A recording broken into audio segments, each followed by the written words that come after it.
Alrighty, let's get a little discussion about imposter syndrome going.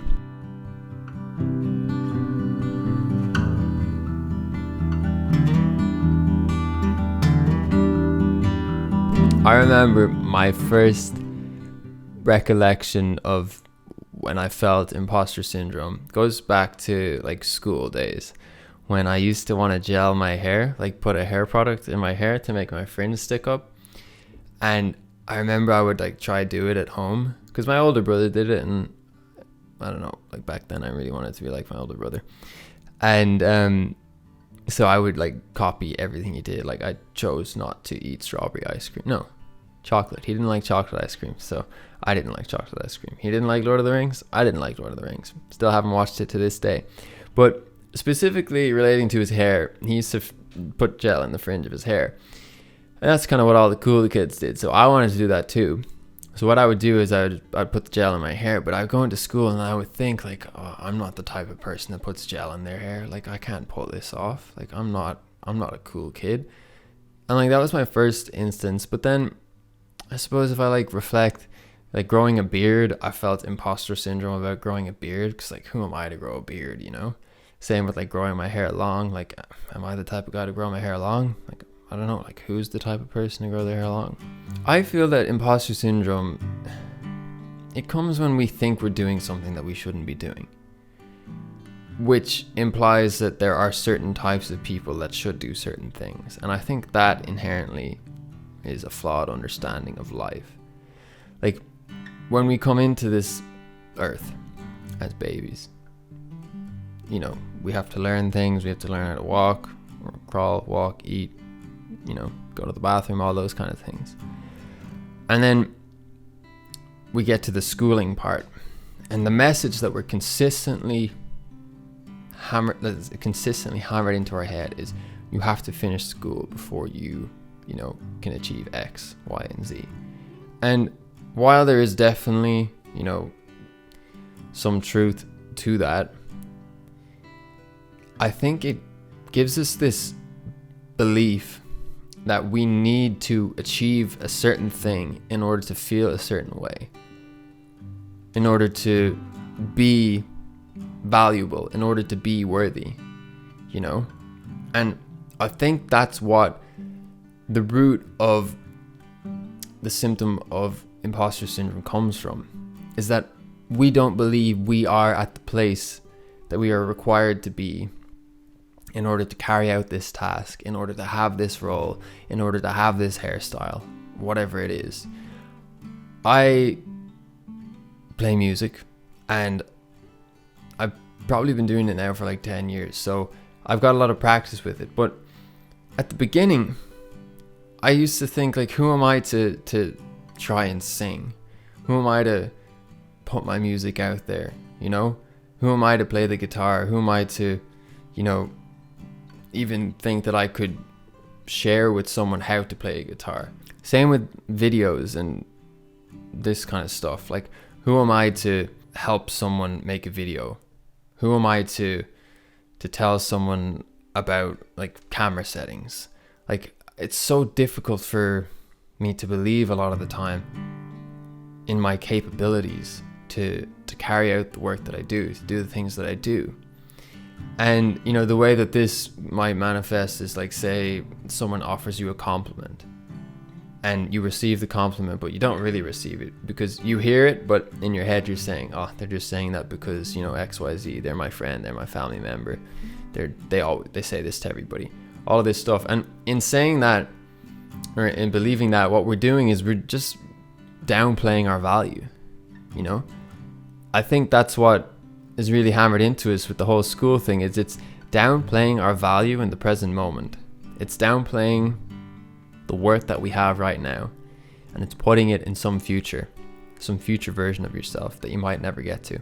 We're saying, I can't receive this compliment until I've achieved this reward, this accolade, this amount of money, whatever it is.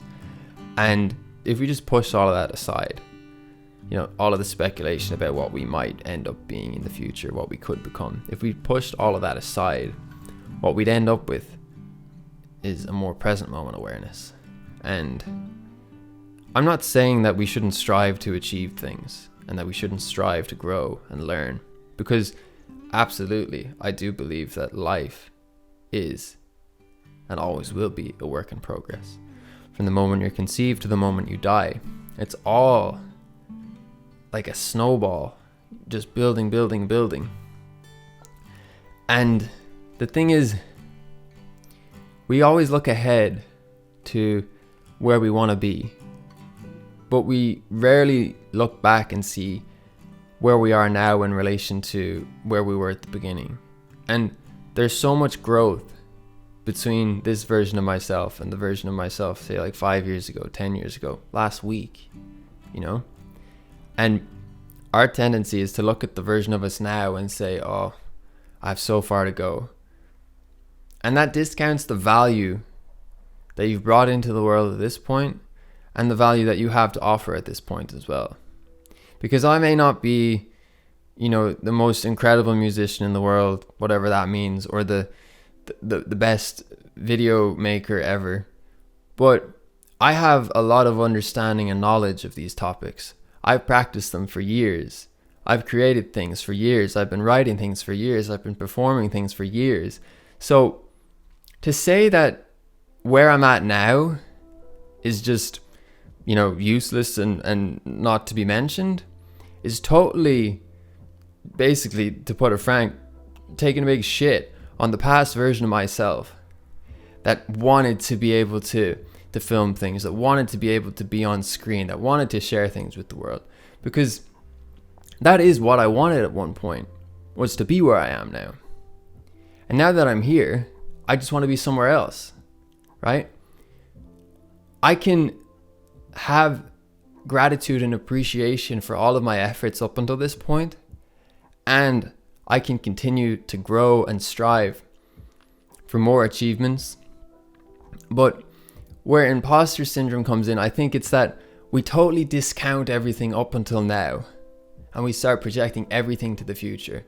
And when we do that, we're stripping ourselves of so much love and respect and effectively ignoring our value and worth right now, because you have so much to offer right now. I guarantee there is something that you know more about than someone else, and you can help those people, be it through education or be it through offering a service or maybe creating a product or something like that. Maybe it's just sharing an idea. There's so much value that you have to offer right now, and you don't have to get this degree or this accolade or do 10 more years of school or whatever it is to be of value right now.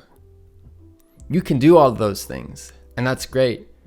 And you're going to have more value as a result of that. But right now, which is where you are right now, you have a lot to offer.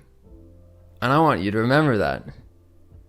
And I want you to be proud of how far you've come, and also have the humility to recognize that there's so much more growth coming. We are always learning, and we're always in a position to teach.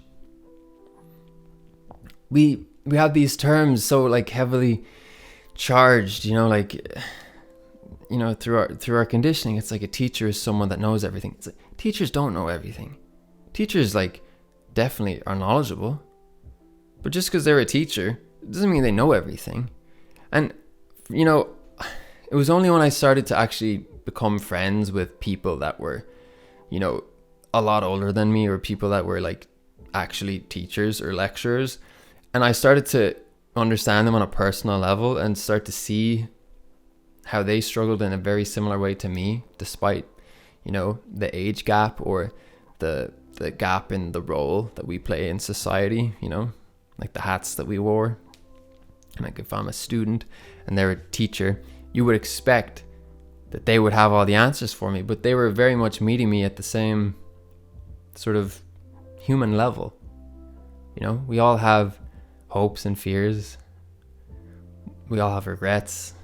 We all have things that we're proud of. We all have people we love, people we miss. We're all just human ultimately. And if we recognize that, and recognize that we're all constantly growing, we're always going to be a work in progress, then imposter syndrome kind of just melts away, because that illusion that you need to be anything at any particular time, it's just gone, and you show up as you are, with your skills, with your expertise, and with love, most importantly, and you give whatever it is you have to offer, and you remain open to receiving lessons from other people. From, I don't know, if you want to go to school, do that. Maybe you learn from just floating around in the sea or in nature. You can learn from everywhere. It doesn't have to be just books. It doesn't have to be from, teacher figures or whatever. There's lesson in everything as we go about our day, as we go about our life. And it's a beautiful journey. So I hope you keep that in mind next time you think, no, I'm not good enough to do this. I'm not of any worth or value. Yes, you are. I appreciate you. Thank you.